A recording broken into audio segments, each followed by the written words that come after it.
বন্ধুরা, আজকে আমি বেরিয়ে পড়েছি মৃৎশিল্পী মৃগাঙ্কদার কাছে যাব। সেখানে সরস্বতী প্রতিমা কাজ চলছে, প্রস্তুতি কাজ, সবকিছু আপনার সাথে শেয়ার করব। দেখতে থাকুন, সঙ্গে থাকুন। আমি চলে এসেছি একদম মৃগাঙ্ক বাড়ির সামনে। এবার আপনার সাথে আমি সবকিছু শেয়ার করবো।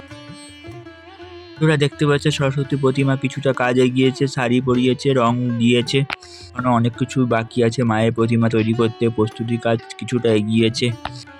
শাড়ি পরিয়ে দিতে খুবই সুন্দর লাগছে দেখতে।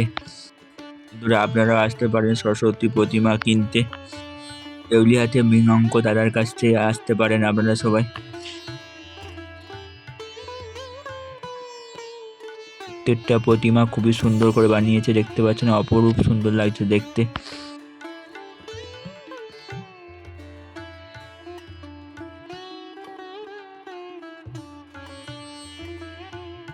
দাদার সাথে একটু কথা বলে নি। প্রতিমার দাম হচ্ছে 3000 টাকা। তো দাদা এসে গেছে, দাদার সাথে আমরা কিছু বলে নিই। বলছি তাহলে সরস্বতী ঠাকুর কত কিছু রেডি করছেন? 80খানা। মানে এখনো কি রেডি হবে? 80খানার মতো রেডি মোটামুটি ঠাকুর আছে।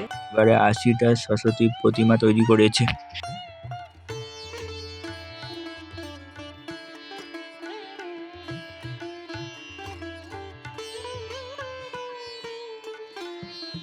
সরস্বতী প্রতিমার মেলা বসেছে।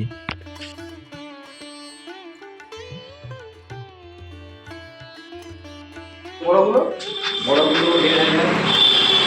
1500, তারপরে আছে আপনার 1000-1200 কোয়ালিটি অনুযায়ী।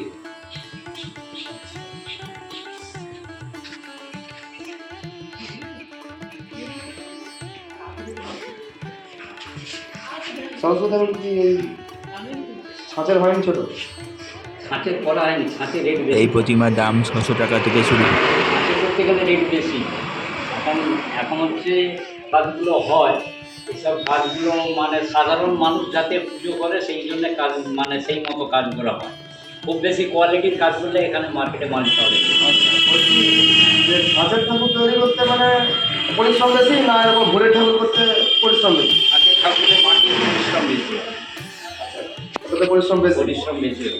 আচ্ছা, ওই জন্য কি ওর কি দামও বেশি হয়? ওর দামও বেশি, তো মাল কম চলে।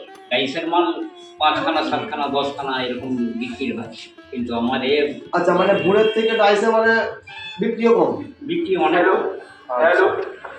20খানা থাকলে 10খানা বিক্রি হয়। বন্ধুরা, আপনার সাথে আমি সবকিছু শেয়ার করলাম। ভালো লাগলে সাবস্ক্রাইব, লাইক করে দিও। নোটিফিকেশন অন রাখো যাতে সবার আগে ভিডিওটা আপনার কাছে পৌঁছে যায়। ভালো থাকবে, সুস্থ থাকবে।